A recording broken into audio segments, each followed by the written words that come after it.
Social media to lose weight, you are not alone. In fact, billions look on TikTok alone. They do. But the question is, are they getting good advice? Meg Ferris takes a look at tonight's Weight Loss Wednesday. TikTok is not just where Gen Z posts dance videos, it's where people are turning to lose weight. So we turn to the experts for the science. So people are sharing, mostly healthy diets. But the most healthy diets, they aren't sharing enough. They are not going to have the best information for what your entire diet should look like, but they could give you some really nice specific recipe ideas. York Test is a lab that tests for food sensitivities, and it rated the top 50 diet trends on TikTok. And number one, with more than 10 billion curious viewers, is the extremely low-carb, high-fat keto diet. So keto diets are extreme, but they have been studied and they have been shown to be safe if they're physician supervised. But it's not a long-term lifestyle is the problem. People with disordered eating should never be on this type of restrictive diet. Good old-fashioned calorie counting was second with around half the views, more than 5.5 billion. Calorie counting is not recommended because it's basically, it forces you just to ignore the nutrient value of foods. So you're basically just looking at how many calories I'm going to take in.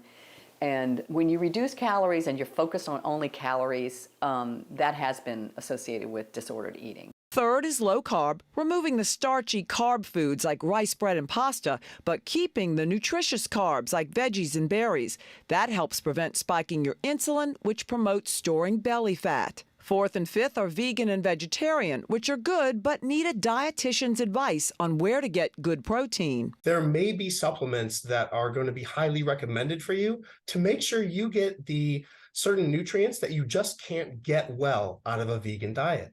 Some of those would be vitamin B12 or your omega-3 fatty acids, both of which are critically important for overall health and wellness. On intuitive eating, LSU Health's Dr. Melinda Southern says there is emerging research suggesting it's beneficial to think and plan what and where you're going to eat and to develop a schedule. It's about changing your relationship and behavior around food and not mindlessly snacking.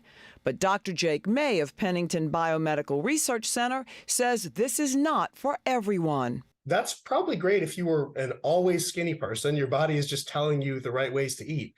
But what we know about obesity now is that people that struggle with weight or have obesity have a disrupted biology that's telling them to eat the wrong way or too much. Intermittent fasting only allows eating during a specific time window that you choose. Keto diet combined with intermittent fasting has recently been shown to be effective, and that's because you can go on and off of it. And she says low-fat dairy is recommended for weight loss with its high protein and calcium. The dairy-free trends and the gluten-free trends are a little concerning to me. I would stay away from unless you have a known intolerance to something like dairy products or gluten products. And both doctors say if science and health were to guide TikTok users, 2 proven diets would be high on the list. And the first thing I thought was, where is our Mediterranean diet trend? Where is our DASH diet trend? I mean, those have the best evidence behind them, and we know they are some of the healthiest dietary patterns out there, but they're just not trendy, right? That's the problem. For Weight Loss Wednesday, I'm Meg Ferris.